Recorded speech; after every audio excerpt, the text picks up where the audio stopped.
August 24 UPSC civil service എക്സാമിന് relevant ആയിട്ടുള്ള കുറച്ച് ടോപ്പിക്കുകളാണ് നമ്മൾ ഡിസ്കസ് ചെയ്യാൻ വേണ്ടി പോകുന്നതായിട്ടുള്ളത്. അതിൽ ആദ്യത്തെ ടോപ്പിക് എന്ന് വെച്ചാൽ കാവേരി നിഗം എന്ന് പറയുന്ന കമ്പനി മേക്കെദെത്തു പ്രൊജക്റ്റുമായി ബന്ധപ്പെട്ട് സെൻറ്ററിന് കത്തയച്ചു എന്ന് പറഞ്ഞിട്ടുള്ള വാർത്തയാണ് വന്നിരിക്കുന്നതായിട്ടുള്ളത്.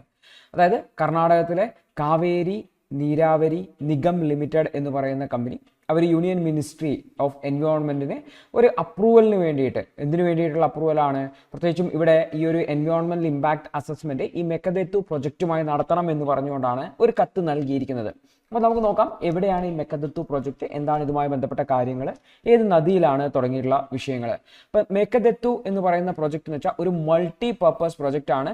പ്രത്യേകിച്ചും ഈ ഒരു കർണാടകത്തിലുള്ള ഈ ഒരു റിസർവോയറിൽ, അതായത് കാവേരിയും അതേപോലെ തന്നെ അർക്കാവതി എന്ന് പറയുന്ന അതിൻ്റെ ട്രൈബ്യൂട്ടറിയിലുമായിട്ട് ഒരു ഡാം പണിയുക അല്ലെങ്കിൽ ഒരു റിസർവോയർ പണിയുക എന്നുള്ള ഉദ്ദേശത്തിലാണ് ഈ ഒരു പ്രൊജക്റ്റ് മേക്കെദെത്തു പ്രൊജക്റ്റ് കൊണ്ടുവരുന്നത്. അപ്പോൾ ഈ മേക്കെദെത്തു എന്ന് പറയുന്നത് ആക്ച്വലി ഇത് ഒരു ഗോഡ്സ് ലീപ്പ് എന്നാണ് അർത്ഥം. അപ്പോൾ ആക്ച്വലി ഇതൊരു ഡീപ്പ് ഗോർജാണ്. അതായത് ഡീപ്പ് ഗോർജ് എന്ന് വെച്ചാൽ രണ്ട് പാറകളെ തുറന്നുകൊണ്ട് നദി പോവുകയാണ്. എവിടെയാണ് ഈ കാവേരി നദിയും അതിൻ്റെ ട്രൈബ്യൂട്ടറി ആയിട്ടുള്ള അർക്കാവതിയും തമ്മിലുള്ള കോൺഫ്ലുവൻസിൽ ചേരുന്ന സ്ഥലത്താണ് ഈ മേക്കെദെത്തു പ്രൊജക്റ്റ് പ്രപ്പോസ് ചെയ്തിട്ടുള്ളതെന്ന് ഓർക്കുക.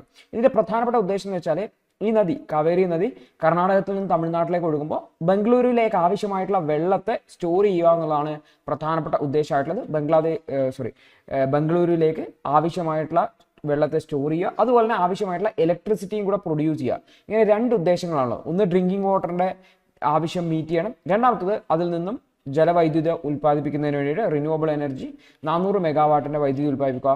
അതുപോലെ അതിൻ്റെ കീഴ്പ്രദേശങ്ങളിൽ ഈ ഓവർഫ്ലോ മൂലം ഉണ്ടാകുന്ന ഫ്ലഡിനെയും ഡ്രോട്ടിനെയും ഒക്കെ തടയുക എന്നുള്ള ഉദ്ദേശവും ഈ ഒരു മേക്കെദെത്തു പ്രൊജക്റ്റിനുണ്ട്. പക്ഷേ ഇതിനെ ശക്തമായിട്ട് തമിഴ്നാട് എതിർക്കുന്നത്. എന്തുകൊണ്ടാണ് എതിർക്കുന്നത്? കാരണം തമിഴ്നാട്ടിലേക്കാണ് വെള്ളം പോകുന്നത്. അപ്പോൾ ഈ ഒരു പ്രൊജക്റ്റ് വെച്ചിട്ട് വെള്ളത്തെ തടഞ്ഞു നിർത്തുവാണെങ്കിൽ തമിഴ്നാട്ടിലേക്കുള്ള വെള്ളത്തിൻ്റെ അളവിൽ കുറവുണ്ടാവും. ഇത് തമിഴ്നാടിൻ്റെ വാട്ടർ സപ്ലൈയും തമിഴ്നാടിൻ്റെ അഗ്രികൾച്ചറൽ ആക്ടിവിറ്റീസിനെ ബാധിക്കും എന്നുള്ളതാണ് തമിഴ്നാട് പറഞ്ഞിരിക്കുന്നതെന്ന് കൊടുത്തുക. അപ്പോൾ മേക്കെദെത്തു പ്രൊജക്റ്റ് എന്താണ്? അപ്പോൾ ഇവിടെ ഒരു എൻവയോൺമെന്റൽ ഇമ്പാക്ട് അസസ്മെന്റ് നടത്തണം, ഈ പ്രൊജക്റ്റുമായിട്ട് മുന്നോട്ട് പോകണം എന്ന് പറഞ്ഞുകൊണ്ടാണ് അവിടെ കത്ത് സെൻട്രൽ ഗവൺമെന്റ് പോയിട്ടുള്ളത്, യൂണിയൻ മിനിസ്ട്രി ഓഫ് എൻവയോൺമെന്റിലേക്ക് പോയിട്ടുള്ളത് ഓർത്തുക. അപ്പോൾ ഏകദേശം നമുക്ക് ഈ ഒരു കാവേരി നദിയിൽ മേക്കെദെത്തു എന്ന് പറയുന്ന പ്രൊജക്ട് ഏകദേശം ഇവിടെയാണ് വരിക. അത് കഴിഞ്ഞിട്ടാണത് തമിഴ്നാട്ടിലേക്ക് കടക്കുന്നതെന്ന് കൂടി ഓർത്തു വെക്കണേ. അതിനുശേഷം കാവേരി നദി ബേ ഓഫ് ബംഗാളിൽ പോയി ജോയിൻ ചെയ്യുകയാണ് ചെയ്യുന്നത് ഓർത്തു വെക്കണം.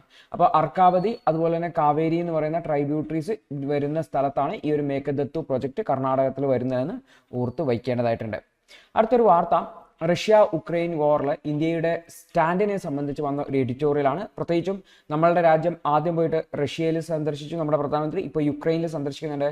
സോ ആക്ച്വലി ഇന്ത്യ രണ്ട് സൈഡും ബാലൻസ് ചെയ്യാനുള്ള ഒരു ശ്രമമാണ് എടുക്കുന്നത്. അതിന് സമാധാനത്തിന് വേണ്ടിയിട്ടുള്ള എഫേർട്ട് അല്ല എടുക്കുന്നതെന്നാണ് ഓദർ ഇവരെ ക്രിട്ടിസൈസ് ചെയ്യുന്നതായിട്ടുള്ളത്. അപ്പോൾ നമുക്ക് എന്താണ് ഓദേഴ്സ് പറയാൻ വേണ്ടി ശ്രമിക്കുന്നതെന്ന് നോക്കാം.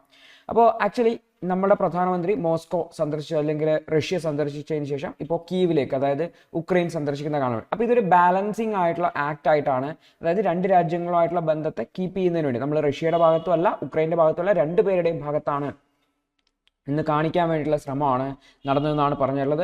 പ്രത്യേകിച്ചും ഇന്ത്യയുടെ ഈ ബാലൻസിങ് പൊസിഷനെയാണ് ആക്ച്വലി ഇവിടെ എഡിറ്റോറിയൽ ക്രിട്ടിസൈസ് ചെയ്യുന്നത്.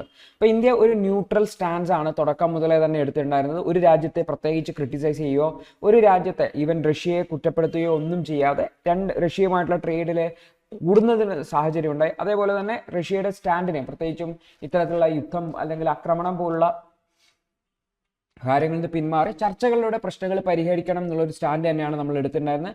റഷ്യക്കെതിരെ യുണൈറ്റഡ് നാഷൻസിലെ വോട്ടിംഗ് വന്ന സമയത്ത് ഇന്ത്യ വോട്ടിൽ നിന്ന് മാറി നിന്നുകൊണ്ട് ഇന്ത്യ എന്ത് ചെയ്യുന്നു, റഷ്യയുടെ ആക്ഷൻസിനെ, പ്രത്യേകിച്ചും ഉക്രൈനിൽ നടത്തുന്ന റഷ്യയുടെ ആക്ഷൻസിനെ ക്രിട്ടിസൈസ് ചെയ്തുകൊണ്ടുള്ള റെസൊല്യൂഷൻസിൽ വോട്ട് ചെയ്യാതെ ഇന്ത്യ മാറി നിൽക്കുകയാണ് ചെയ്തിട്ടുള്ളത്. ഇതേ പീരീഡിൽ തന്നെ റഷ്യയുമായിട്ടുള്ള എക്കണോമിക് ട്രാൻസാക്ഷൻസ് കാര്യമായിട്ട് വർദ്ധിച്ചു. റഷ്യയിൽ നിന്ന് കൂടുതൽ ക്രൂഡ് ഓയിൽ ഇറക്കുമതി ചെയ്തു. റഷ്യ റൂബിൾ ട്രേഡ് സ്റ്റാർട്ട് ചെയ്തു. അതുപോലെ ഒരുപാട് ഡിഫൻസ് എക്യുപ്മെൻറ്റുകളും മറ്റുമൊക്കെ നമ്മൾ റഷ്യയിൽ, ഈവൻ ദോ പല വെസ്റ്റേൺ കൺട്രീസും അമേരിക്ക ഉൾപ്പെടെയുള്ള വെസ്റ്റേൺ കൺട്രീസ് റഷ്യയുടെ മേലെ സാങ്ഷൻസ്, ഉപരോധം ഏർപ്പെടുത്തിയിട്ടുണ്ടെങ്കിലും ഇതിനൊന്നും മൈൻഡ് ചെയ്യാതെ ഇന്ത്യ എന്ത് ചെയ്തു, സാധനങ്ങൾ പർച്ചേസ് ചെയ്തതും നമുക്ക് കാണാൻ വേണ്ടി പറ്റുന്നതാണ്. അതേസമയത്ത് ഇന്ത്യ ഉക്രൈനും എഗെയിൻസ്റ്റ് ആയിട്ട് നിന്നിട്ടില്ല. ഉക്രൈനും ആവശ്യമായിട്ടുള്ള സപ്പോർട്ടുകൾ നൽകിയിട്ടുണ്ട്. അതായത് ഈ ഒരു പൊളിറ്റിക്കൽ അല്ലെങ്കിൽ ലോജിക്കൽ സപ്പോർട്ട് ഉക്രൈനും വേണ്ടിയിട്ട് നൽകിയിട്ടുണ്ടായിരുന്നു എന്നുകൂടി ഓർത്തു വെക്കണം. അതെ, പക്ഷേ ഈ ഒരു ഉക്രൈനെ സപ്പോർട്ട് ചെയ്തുകൊണ്ട് റഷ്യയെ ക്രിട്ടിസൈസ് ചെയ്യുന്ന ഒരു സ്റ്റാൻഡിലേക്ക് G20 സമ്മിറ്റിലോ മറ്റൊരു ഹൈ ലെവൽ പാർട്ടിസിപ്പേഷൻ പീസ് ടോക്കുകളിലോ നമ്മളുടെ ചെയ്തിട്ടില്ല എന്നുള്ളതാണ്. അപ്പോൾ ഈ മോദി ഉക്രൈൻ സന്ദർശിച്ചത് വെറും സിംബോളിക് മാത്രമാണ്. പ്രത്യേകിച്ചും കുറച്ച് എഗ്രിമെന്റുകൾ സൈൻ ചെയ്യുന്നതിന് വേണ്ടിയിട്ട് നോൺ കോൺട്രവേഴ്ഷ്യൽ ആയിട്ടുള്ള ഏരിയാസ്, പ്രത്യേകിച്ചും അഗ്രികൾച്ചർ, കൾച്ചർ തുടങ്ങിയിട്ടുള്ള മേഖലകളിലെ കുറച്ച് എഗ്രിമെന്റ് സൈൻ ചെയ്യുകയാണ് ചെയ്തത്. അതായത് ഉക്രൈൻ ഇപ്പം യുദ്ധത്തിലായതുകൊണ്ട് ഒരുപാട് മിലിറ്ററി നീഡ്സ് അതൊന്നും മീറ്റ് ചെയ്യുന്ന രീതിയിൽ, അതായത് അവരെ മിലിറ്ററിലി നമ്മൾ സപ്പോർട്ട് ചെയ്യുന്ന രീതിയിൽ ഒന്നും തന്നെ ഇവിടെ നടന്നിട്ടില്ല എന്നുള്ളതാണ് ചർച്ചകളുടെ ഔട്ട്കം വരുമ്പോൾ മനസ്സിലാക്കാൻ വേണ്ടി പറ്റുന്നത്. അപ്പോൾ ഈ പ്രശ്നം തീർക്കുന്നതിന് വേണ്ടിയിട്ട് ഇന്ത്യ എന്തെങ്കിലും ഇടപെടലുകൾ നടത്തിയിട്ടുണ്ടോ എന്ന് പറഞ്ഞു കഴിഞ്ഞാൽ ഇന്ത്യ അത്തരത്തിൽ ഭയങ്കരമായിട്ട് ആ പ്രശ്നം തീർക്കുന്നതിന് വേണ്ടിയിട്ട് വലിയൊരു ഇടപെടൽ നടത്തിയതായിട്ട് നമുക്ക് കാണാൻ വേണ്ടി പറ്റില്ല. ജസ്റ്റ് രണ്ടുപേരും ചർച്ചകളിലൂടെ പ്രശ്നം പരിഹരിക്കണം എന്ന് പറഞ്ഞതല്ലാതെ അതിൻ്റെ ഒരു മീഡിയേറ്ററായി നിന്ന് പ്രശ്നത്തെ പരിഹരിക്കുന്നതിന് വേണ്ടിയോ കോൺഫ്ലിക്റ്റ് റെസൊല്യൂഷൻ ചെയ്യുന്നതിന് വേണ്ടി ഒന്നും തന്നെ ചെയ്തിട്ടില്ല. അതുമായി ബന്ധപ്പെട്ടുള്ള ഡയറക്റ്റ് ടോക്സോ റഷ്യയുമായോ യുക്രൈനുമായി ബന്ധപ്പെട്ടോ ചെയ്തിട്ടില്ല എന്നുള്ളതാണ്. അപ്പോൾ ആക്ച്വലി ഗ്ലോബൽ സൗത്തിൻ്റെ ഒരു ലീഡർ എന്ന നിലയിൽ ഗ്ലോബൽ സൗത്തിൻ്റെ ഒരു ലീഡർ എന്ന നിലയിൽ അന്താരാഷ്ട്ര വിഷയങ്ങളിൽ ഇടപെടുകയും പ്രശ്നങ്ങൾ പരിഹരിക്കുകയും ചെയ്യുക എന്ന് പറഞ്ഞാൽ നമ്മുടെ രാജ്യത്തിൻ്റെ ഉത്തരവാദിത്തമാണ്. പക്ഷെ നമ്മൾ ആ ഒരു ബ്രോഡർ ആയിട്ടുള്ള ഇമ്പാക്റ്റ് ഇത്തരത്തിലുള്ള വിഷയങ്ങളിൽ ചെയ്തിട്ടില്ല എന്നുള്ളതാണ് പറഞ്ഞിരിക്കുന്നത്. അതേസമയത്ത് ഒരു സൈഡും എടുക്കാതെ ഇന്ത്യ ന്യൂട്രൽ ആയിട്ട് നിൽക്കുന്ന ഒരു സ്റ്റാൻഡുമാണ് ഉണ്ടായത്. അതായത് തത്വത്തിൽ പറഞ്ഞാൽ പ്രശ്നത്തിലൊന്നും ഇടപെടുകയൊന്നുമില്ല, മാറി നിൽക്കുന്ന ഒരു സാഹചര്യമാണ് നമുക്ക് കാണാൻ വേണ്ടി പറ്റുക എന്നുള്ളത്. അടുത്തത് ഇന്ത്യൻ അഗ്രികൾച്ചറിനുള്ള റോഡ് മാപ്പിനെ കുറിച്ചിട്ടാണ് ഓദർ ഇവിടെ പറയുന്നതായിട്ടുള്ളത്. ഇപ്പോൾ 2047 ഇന്ത്യൻ അഗ്രികൾച്ചറിനെ എങ്ങനെ മുന്നോട്ട് കൊണ്ടുപോകാം എന്നുള്ളതാണ് ഓദേഴ്സ് പറയുന്നതായിട്ടുള്ളത്. ദി ഹിന്ദുവിന്റെ ഇന്നത്തെ വിശകലനം കണ്ടതിന് നന്ദി. നിങ്ങൾക്ക് ഇത് സഹായകരമായെന്ന് വിശ്വസിക്കുന്നു. ഇന്നത്തെ ബാക്കിയുള്ള വാർത്തകളുടെ വിശകലനത്തിനു വേണ്ടി ഞങ്ങളുടെ ന്യൂസ് അനാലിസിസ് ക്ലാസ്സിൽ ജോയിൻ ചെയ്ത് പഠിക്കാവുന്നതാണ്.